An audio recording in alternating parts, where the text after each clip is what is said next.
when we think about what it means to be an individual in Whitehead's cosmology, a human individual, an I am already a community of occasions of experience, right? And maintaining my integrity as an individual requires maintaining the integrity of the community of me, right? From moment to moment. There's a profound lesson in that. We can generalize from just the psychology of maintaining a sense of personal identity as the community of me. We can analogize that to human societies at large and say, okay, how do we maintain this together? A shared sense of identity. And the sorts of cross-cultural dialogue that you're engaging in with people in China who want more me and people in America who are so sick of the self. I think that's the sort of dialectical engagement that will allow us to figure out how to hold the tension. Matthew Segall is assistant professor at the California Institute for Integral Studies in San Francisco, where he teaches courses on German Idealism and process philosophy for the Philosophy, Cosmology, and Consciousness program. He blogs regularly on an oft-viewed website called Footnotes to Plato. That's footnotestoplato.com, and is the author of a well-known book, Physics of the World Soul, Whitehead's Adventure in Cosmology, published in 2019.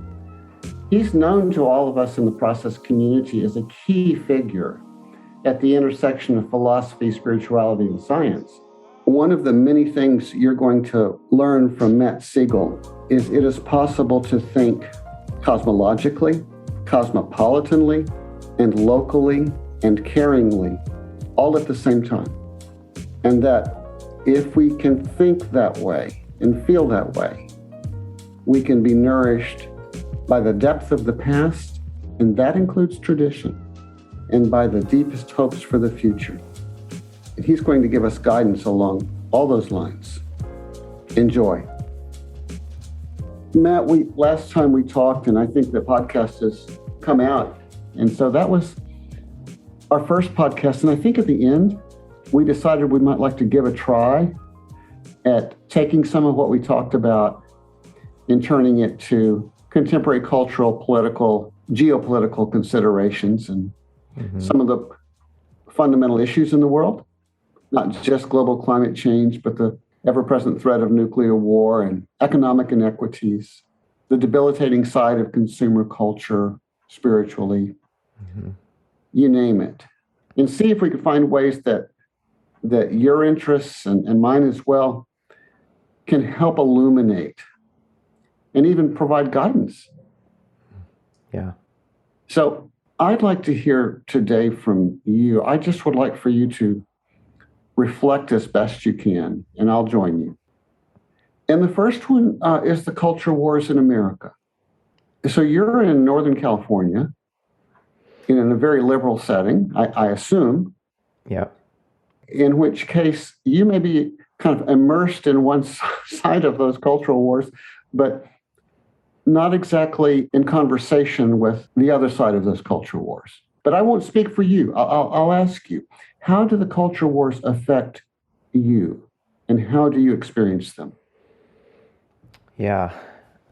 So it's true. I'm in Northern California, which, while a lot of urban areas are, especially liberal and tend to be more progressive, and that might be a function of the increased diversity in urban centers. But yeah, the Bay Area is probably at the top of the list in terms of the most left-leaning, progressive areas in the United States. And California itself, so it's like a bubble within a bubble in terms of the political culture in this area. But I do still try really hard to remain in dialogue, mostly online, with people who disagree, who live elsewhere, maybe in a rural community. I grew up in South Florida, and Florida is quite a bizarre place. Just a mix of so many different cultures and ethnicities and political orientations. People who have fled Central and South America and Cuba and Haiti, and it's quite a cauldron down there. And I've noticed through the Trump years that a lot of my friends, high school friends, have drifted in that direction, which is upsetting, But I've done my best to try to understand that. And I think from, my own politics, while I'm left leaning in the Bernie Sanders direction rather than the Hillary Clinton direction, if you could even say that she's left, maybe more of a centrist or whatever.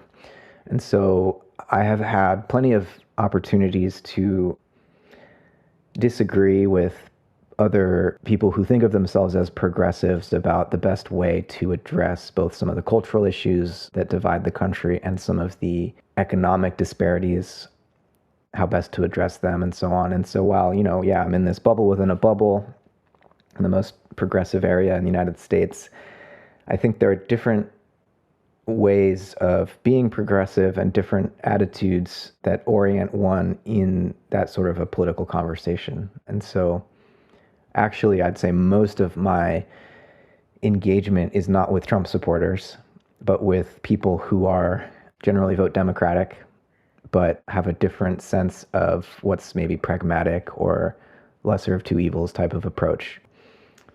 But, after the Sanders campaign, the primary campaign failed in 2016 and 2020, for the last 2 years, I've been really searching for a political home and not finding it, particularly within what I call the corporate duopoly in the United States.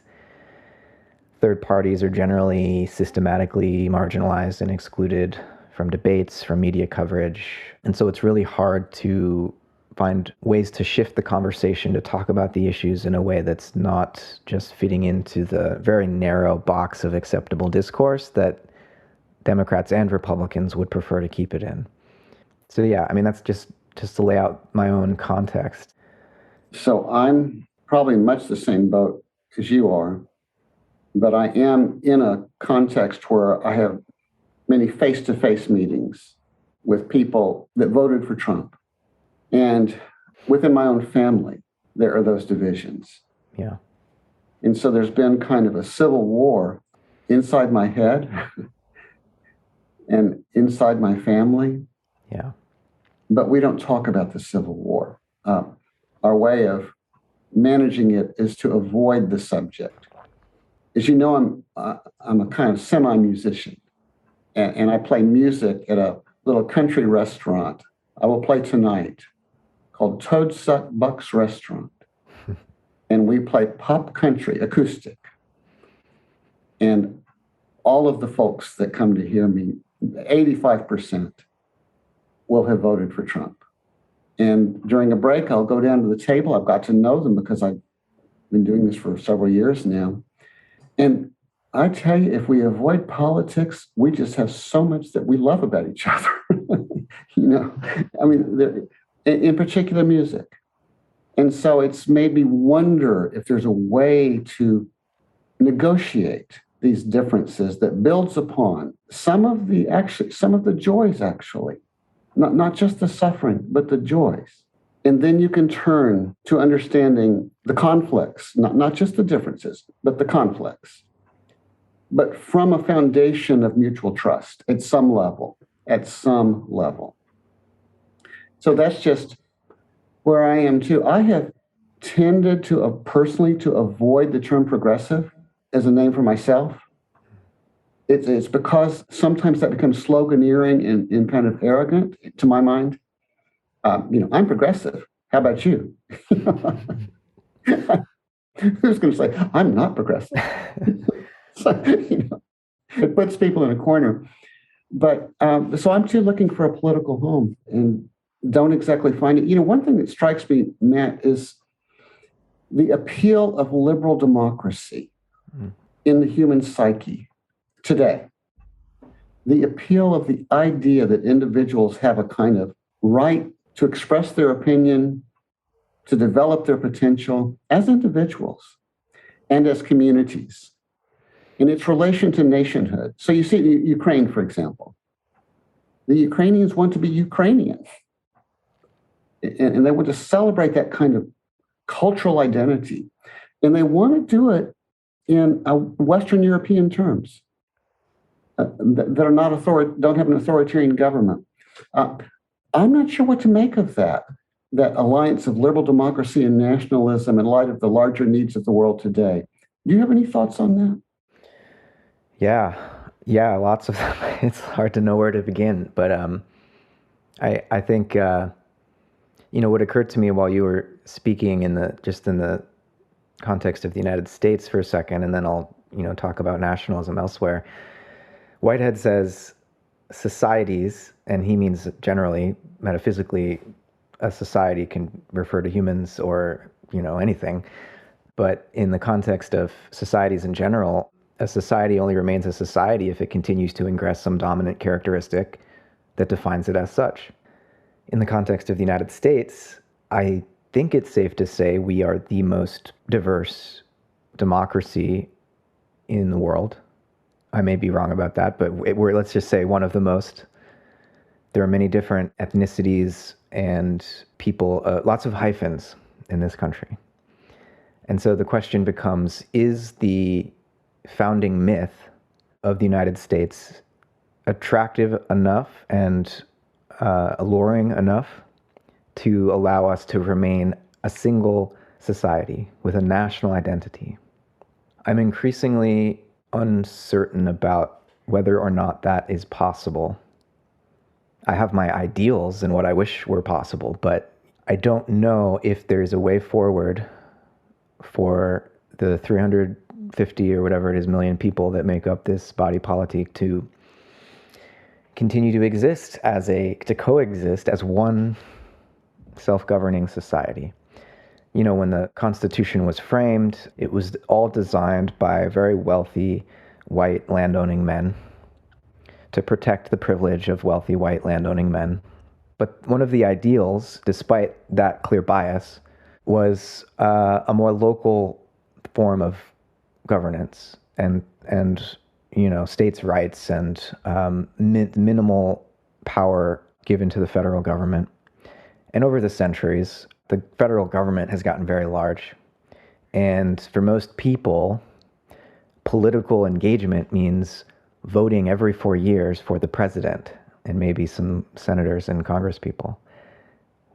Way fewer people are involved in state, and way fewer even than that are involved in local politics, which I think is the exact opposite of what we would need in a functional democracy. And so as much as so I'm here, this is someone who was a supporter of Bernie Sanders and his platform, which would not have made the federal government smaller, right? And so it's not like I don't understand those who would want to use the power of the federal government to make people on the margins, whether that's because of class or race or whatever, to lift them up. But when I look at the cultural divisions, it's not clear to me that the federal government, and when I look at the federal government and its dysfunction, it's not clear to me that that entity, that institution is functioning, and it's not clear to me that it can be salvaged at this point. I was involved with the group who were trying to drum up support for a kind of constitutional convention to try to change things at the level of the constitutional framework. And the more I thought about that, the more it made me nervous, because if you call a convention, the conservatives are going to get right in there too and try to change things to suit their interests. And so do we want to open up that can of worms? I don't know.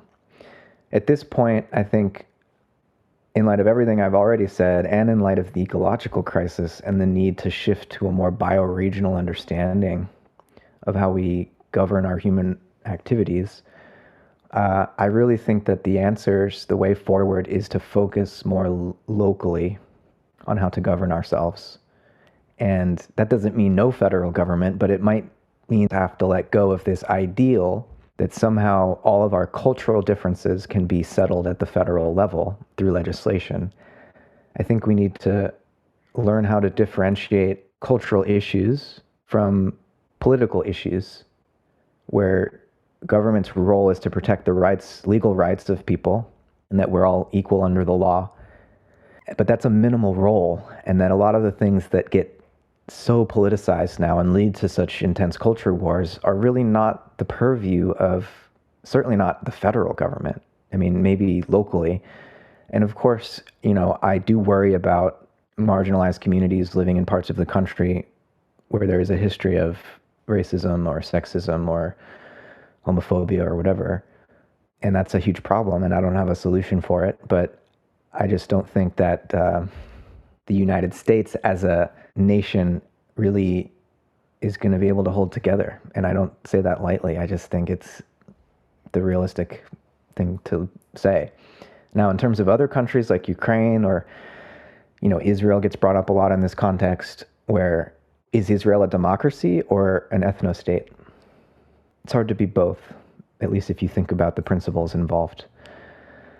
There's a reason that we might want to support people who have a shared sense of identity who are being attacked. They have a right to autonomy, to have a society where the people who identify with that particular ethnicity or religion or whatever can self-govern and not be threatened by others who might want to do them harm. And I think that kind of national identity shouldn't automatically be vilified. That's what human beings do. We form communities based on shared history, ancestry, custom, and so on.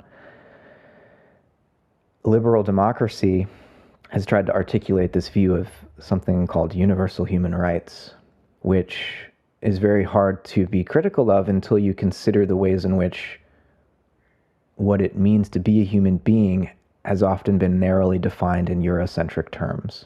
What it means to be rational has been narrowly defined in Eurocentric terms, in male, white terms, basically.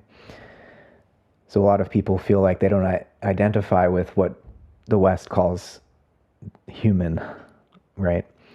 And so there's a need to think, I think, more radically, in a more radically pluralistic way about that. Human rights are super important. And there's a lot of buy-in from around the world in that. But, look at the sort of things that are coming out of Russia. And I am no fan of Putin, obviously.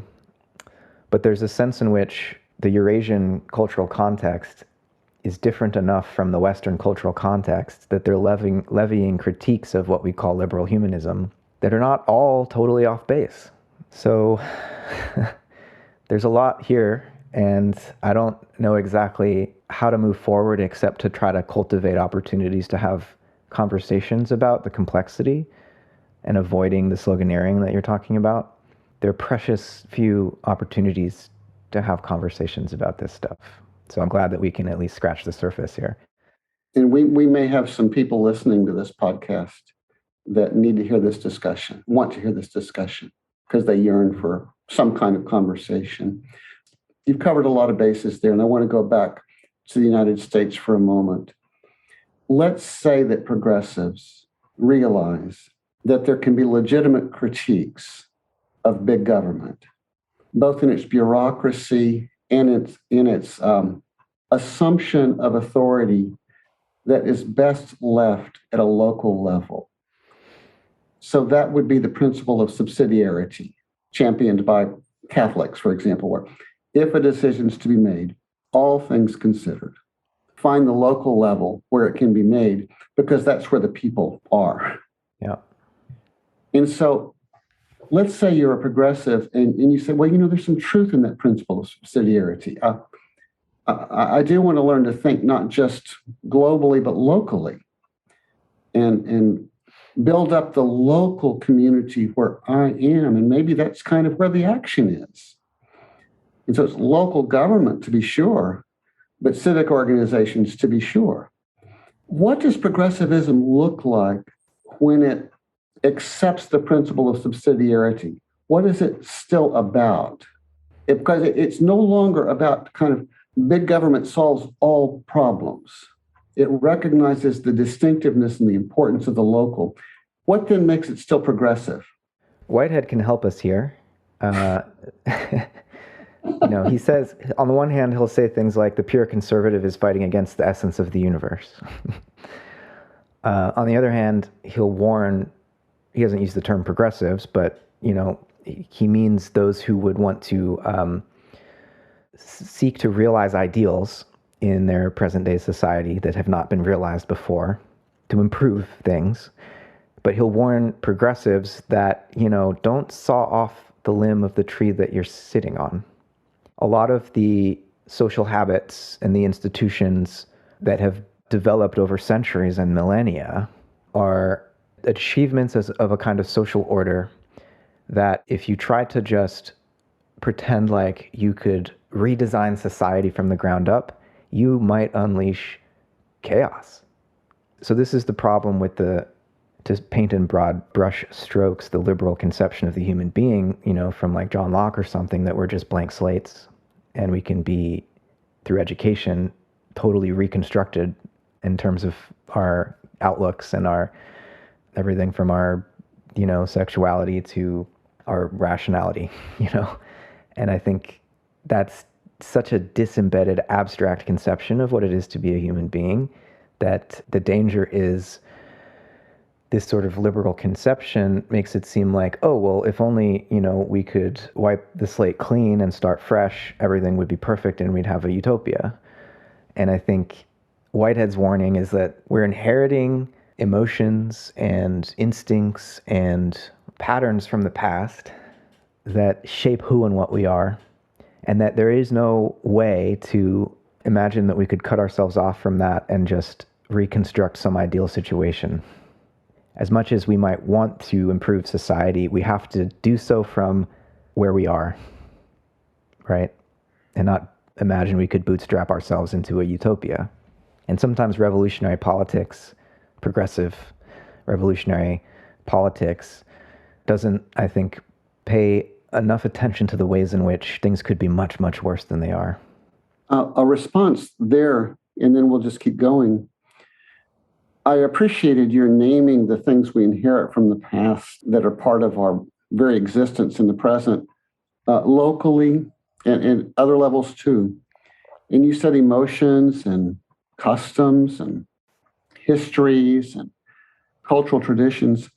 I think the traditional conservative, wants to say we also acquire forms of wisdom. That the past bequeaths us wisdom traditions from which we can learn, and we need to learn. So just a little aside here, among the debates in Islam today are debates between traditionalists and progressives. And the progressives probably lean in the direction of let's reconstruct the tradition in light of the new situation. And traditionalists say, but let's reclaim and recover forms of wisdom in Islam that can nourish our lives. It's probably the same situation across the board, even here, that there's something in the heart of the conservative who says, let's remember and learn from the wisdom we can acquire. So this is what I heard you say was that the progressives are about adventure, openness to novelty, receptivity to new possibilities, good possibilities. Wings, the wing side of life. And the conservative comes back and says, but how about the roots? Can you live with both roots and wings? So back to Whitehead for a moment. A lot of people associate Whitehead with openness to novelty and a sense of adventure. And he was about that, to be sure. But I think he also had an appreciation of habit, repetition, re-embodying in the present what was in the past. He knew evolution is as needful of repetition as it is of openness to novelty if there's to be survival. So does that spring forth any comments on your side of what's missing if we stress adventure alone? I guess I'll put it that way. Yeah. Well, the tendency among the norm, I'll say, among progressives is to be kind of anti-religion. I mean, there are a few religious progressives, but that's the exception to the rule. Progressives tend to see religion as a source of much oppression and dogmatism and generally bad things. Now, one of the things that I notice quite frequently in many social justice movements is a kind of secularized deployment of an ethical stance that is fully derived from the axial age religious traditions.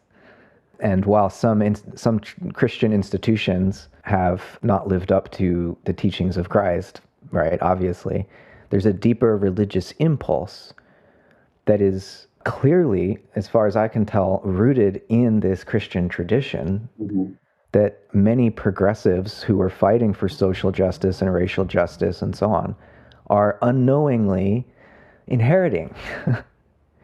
And even the whole Enlightenment critical tradition, which has tended to be so anti-religion, wouldn't be possible without this sort of axial age. And axial age is Karl Jasper's term for not just the Jewish prophets and the Greek philosophers, but, in China and India with Buddhism, there are examples of this as well, of a sense of individuals being able to gain a sense of a transcendent good that gives them a sense of the capacity to morally judge their society. And so it's a transcendent source, putting one in contact with the good as the basis for critique of current social situations and the generally accepted mores of a society. That's what the axial religions, in one sense, are really all about. So, and the Enlightenment critique of religion and the present-day social justice movements, I don't think could have emerged without this history, without this tradition informing it, right? And so it's a secularized religious impulse, if you want to put it in that paradoxical way. I think if there were more recognition of this, there might be some hope for reconciliation among conservatives and progressives, right? That might be one place where bridges can begin to be built. But again, it's a complex conversation, and there aren't many spaces for having complex conversations right now. The biblical traditions, in particular the Hebrew Bible, and more specifically the prophetic tradition within the Hebrew Bible, included within it self-critique. That is, a critique of the institutions of religion, the prophetic critique of the institutions of religion, such that self-criticism of that kind became part of the tradition. And I myself wonder if the Enlightenment emphasis on critiquing religion doesn't itself carry the legacy in some way of the Hebrew Bible, particularly the prophetic tradition. Matt, let's turn to another question I have for you. I want to talk about nationalism, not just in the U.S. context. When I first discovered process thought, it was in the cultural context of a whole lot of people that were talking about being global citizens, the cosmopolitan consciousness. I'm a citizen of the world, a citizen of the planet. And there's a little elitism there. My consciousness is wider than your consciousness. Mm-hmm. And if you're going to have your head on straight, you're going to grow into the direction of this width of consciousness, this cosmopolitanism. And part of the right-wing critique of liberal elites has been a critique of the cosmopolitan mindset and the presumption of it, maybe at the expense of the value of national identity, of feeling part of a family with boundaries and customs and traditions distinguishable from other customs and traditions. So, what do you think of that critique of cosmopolitan consciousness insofar as that consciousness can include a neglect of the need for localized national identities? Any thoughts on that? Oh, yeah. Appreciate the way you're framing the question. And I think, I was saying earlier, I think, like Kant was a defender of a kind of cosmopolitan outlook, but his sense of what universal humanity was a very abstract and Eurocentric conception that made it seem like Africans and indigenous people in the Americas were not human, And so that obviously isn't what most progressives who say they're cosmopolitan mean to affirm now. But there's this legacy of colonialism in the way this was articulated during the Enlightenment. And so I think on the one hand, of course, given our shared humanity, given our shared evolutionary origins, given the fact that we all inhabit a planet of finite resources, which is under threat, the functional ecosystems which maintain this planet and provide for our existence are under threat because of our industrial mode of activity on this planet. And so there are all these reasons that we need desperately to I don't know, discover or create our shared sense of humanity that would be planetary, species level identity. And yet, each of us is born to a particular family in a particular place with its own unique history. We learn a language. Some of us learn multiple languages, but the language we speak at home with our parents and our closest family members is a core part of each of our identities. And so, how do we balance the local with the planetary? How do we balance the uniqueness of each culture and ethnicity with our shared sense of humanity?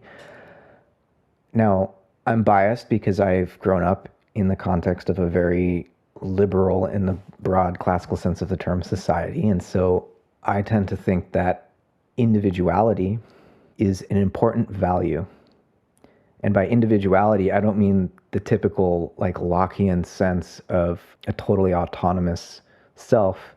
You know, sometimes when you read Locke, you get the sense that individuals just spring up fully formed out of the mud, like adult rational actors or something. Clearly, individuality is something that, you know, the capacity to be a free, responsible agent is something that takes decades of enculturation in the context of a family and a community that cares to cultivate that kind of value in someone and allows that individual to find their own way in life and is not forced to conform to what the community of origin demands of them. But that in itself, I have come to recognize this value of individuality is in some sense more or less culturally localized. And I can see how other communities, say more traditional communities, don't want to just give individuals free rein to do whatever they want because they look at American society and the sort of consumerism and hedonism or whatever and think, well, that's not an ideal society. Why would we value individuality above all else if that's what it leads to? And I say that's individualism, which is tied to consumerism and all these other things. Individuality, I think, need not necessarily go in that direction. But finding a way to value individuality as well as community, and making sure that even in those societies which are not part of the West, which are not liberal and don't share that political tradition, I think there's still some sense, just on a human level, that we might want to find ways of, through dialogue, not through invasion, but through dialogue, allowing individuals in other cultures who, it seems to me, are being oppressed by certain cultural expectations, that we find ways of increasing the freedom of individuals across the world, respecting local custom. But I think, you know, particularly with women's issues around the world, I think there's a way in which, as many critiques as we might have of the West, liberating women is probably a truly universal human good. Women are not just here to make babies. And I think many traditional societies continue, you know, I don't want to be overly generalizing, but I think there's room for, even with this critique of the cosmopolitan, universalist, liberal outlook, to lift up individuals because of a shared human sense in which that is good, right? But this is a conversation that will take decades to work out, even after we've established that we need to have the conversation and we need the spaces in order to engage. But we need that balance, you know, between the local and the cosmopolitan. Some people are talking about cosmolocalism, and that's interesting, but it's all very theoretical at this point. So the conversation is starting. I do wonder if Whitehead's philosophy can help. And I don't ask that in an abstract sense. I ask it in a concrete sense. When I've taught Whitehead in China, and I've done it a good bit, I've led workshops in China for young Chinese on Whitehead's philosophy, probably 5 or 6 times. Worked through process and reality to some degree. You know, we get even into the weeds. But what so attracts some of the young Chinese that I've known to Whitehead is the emphasis on creativity and dialogue and as they perceive it, expressing your own opinion, and let there be multiplicity. And actually, it's been about Whitehead helps them reclaim a kind of individuality in what they can otherwise experience as a little overly collective, overly communitarian. You know, Yeah. is everything family? Is everything family and workplace? Isn't there an I? Can I have an I too? And they hear Whitehead saying yes. And the odd thing is, I come back to the United States and I hear Whiteheadians and they say, it's all about community. It's all about relationality. It's all about overcoming the solitary ego in the sense of a connectedness with something more. And it's made me wonder, well, that's true too, but in a way, that's your problem. That's our problem. Individuality turned into a cult of individualism. But I'm not sure that's everybody else's problem. So how might Whitehead's thought actually speak to both the needs for relationality, cosmopolitan consciousness, that kind of thing, and for the need to say I, to be an individual? Do you think Whitehead speaks to those two sides of life, or what's your thought? Definitely. I mean, the relationship between individuals and communities is a dialectical one, and Whitehead's process orientation is deeply dialectical. And so when we think about what it means to be an individual in Whitehead's cosmology, a human individual, and I am already a community of occasions of experience, right? And maintaining my integrity as an individual requires maintaining the integrity of the community of me, right? From moment to moment. There's a profound lesson in that. We can generalize from just the psychology of maintaining a sense of personal identity as the community of me. We can analogize that to human societies at large and say, okay, how do we maintain this together? A shared sense of identity. And the sorts of cross-cultural dialogue that you're engaging in with people in China who want more me, and people in America who are so sick of the self. I think that's the sort of dialectical engagement that will allow us to figure out how to hold the tension. It's always going to be a tension. That's where creativity comes from, is that tension, right? Between the individual and the community, between the local and the global. There is no finished solution or set of rules and protocols that will allow us to solve this problem once and for all. It's always going to be an ongoing dialectic. And I think there are probably some metaphors from improvisational jazz or music here that can help us understand how to cope with such an unstable situation, but nonetheless continue in each moment to achieve a kind of harmony. Cross-cultural dialogue is essential, though. So that's probably the site in between any of the settled habits of particular societies where we're going to find our way forward. That's very valuable, Matt. And I love your phrase, community of me. Is that your phrase? I think I just made it up, but I might have read it somewhere. I don't know. Well, I sure like it. That's the first time I've ever heard it. It's really beautiful. Yeah, I mean, that comes from reading Whitehead, and also I think there's probably some James Hillman in there, if you're familiar with his work. Should be. Yeah, should be. Let's turn to one last topic, if we can.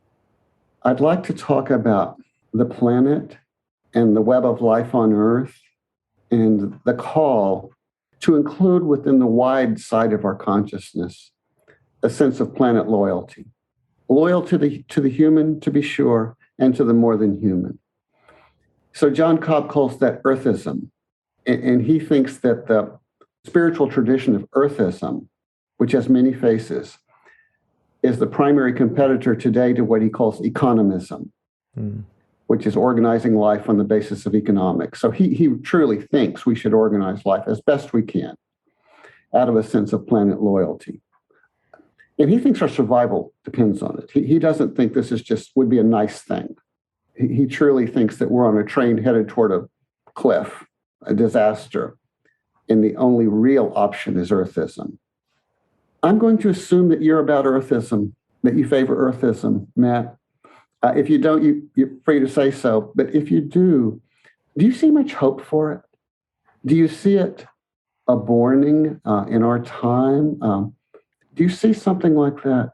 Being born or not?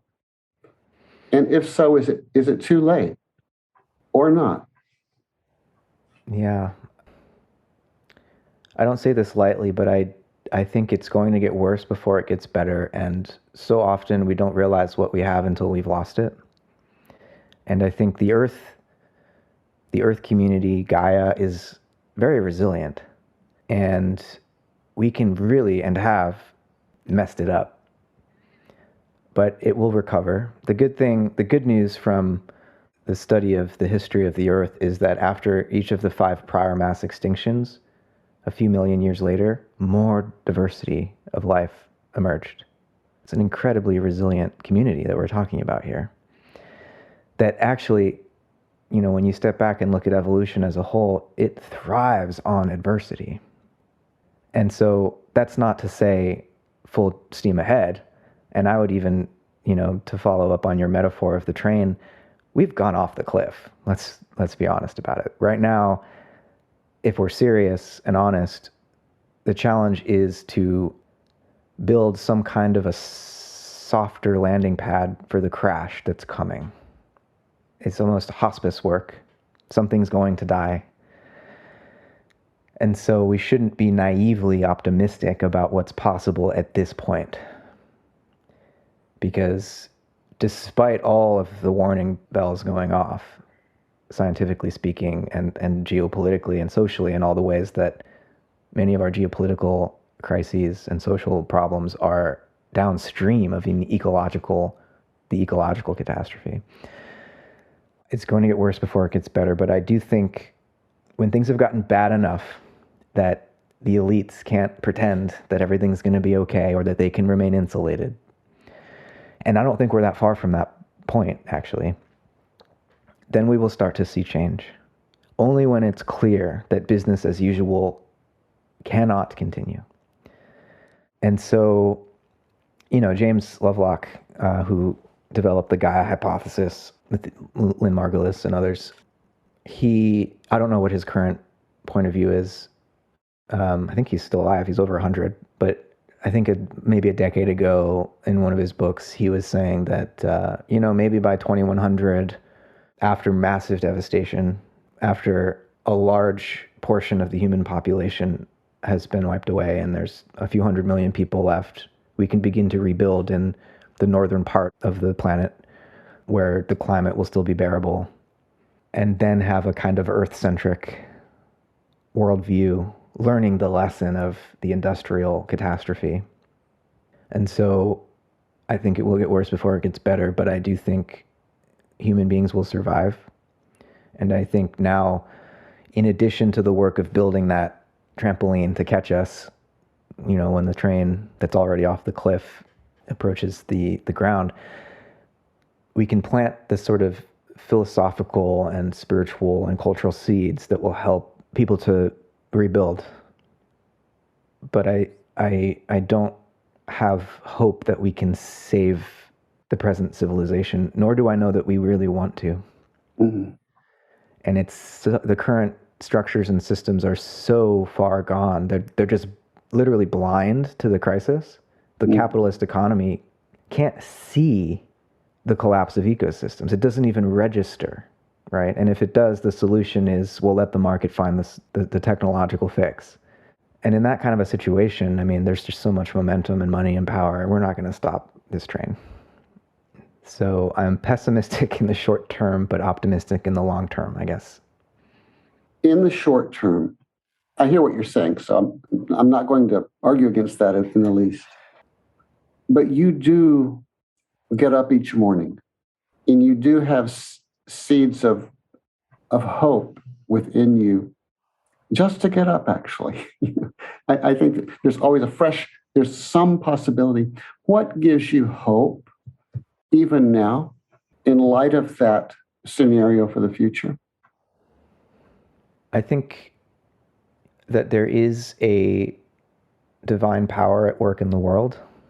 It's not omnipotent, but I feel the divine desire that's trying to break through into our creaturely experience. And I know that lure, that divine lure is present in everyone, not just the humans, everyone. And I trust it. And I know that there are ways in which this sort of a statement can seem insensitive, but I really do believe that Whitehead was right, that the best we can hope for is tragic beauty, because we don't live in a perfect world. And thank God, because that would be boring. It would. Evolution is a struggle. And I admit I've led a pretty privileged life, but I think I'm sensitive to people's suffering, and I think the evolutionary struggle is worth it. And so participating in that process, even if it seems like it's going to get worse before it gets better for humanity, I participate in that evolutionary struggle because I think it's supported by this divine lure, and I think that all those who are struggling to contribute goodness and truth and beauty to this journey, that effort is not wasted, and it will contribute to what is manifest, even if I don't live to see it. You know, in Whitehead speaks of a kingdom not of this world, but nonetheless experienceable in this world. And it's in moments. I'm talking about in part 5 of Process and Reality, when he talks about love operating in quietness. I think it's there later where he speaks of a kingdom not of this world. But if he doesn't, I will. Mm-hmm. And so I wonder if in certain moments, there is a kind of taste in a rich way of what Whitehead would call the consequent nature of God. And that may well be a tragic beauty, but it is a beauty. And I wonder if it comes in small ways sometimes. Music, friendship, a meal, a moment. If you don't taste something that's also divine, not simply a lure toward the future, short-term or long-term, but a kingdom not of this world in the immediacy of the present moment. Mm-hmm. Yeah. I'll bet that gives you hope too, at some level. Yeah. No, I appreciate that. It reminds me of something that I teach a course on Goethe and Whitehead, comparing their perspectives. And Goethe, who was a student of Spinoza, and he gets this from Spinoza, says that he finds God in herbs and pebbles, the small things, right? You know, rather than looking for God in largest scale things that one can imagine, it's like, no, you have to do it in the smallest things, you know, each moment. All the little particulars that often just get trampled on and stepped over. There's God in that. And if you pay attention, you'll see it. Well, you've sure given me a lot of things to think about. And you've given me 2 wonderful phrases, the community of me, which, and also the herbs and the pebbles. And that can be a metaphor for where we end up. Not the community of me, but the herbs and pebbles. Yeah. But thank you so much. Your comments have been so wise, so astute. And I hope that they're helpful to a lot of people, as they are to me. And I appreciate it. No, thank you so much, Jay. I'm really glad to have this space to have this conversation, and I appreciate your thoughtful questions and the sort of dialogue that you've invited here. So yeah, I really hope it's helpful. It will be. Conversations in Process is a podcast from Open Horizons and the Cobb Institute, hosted by Jay McDaniel. If you enjoy these conversations and would like to support the show, consider becoming a friend of the Cobb Institute or making a donation at cobb.institute. Or leave a review through Apple Podcasts to help others find out about the show. Thank you for listening.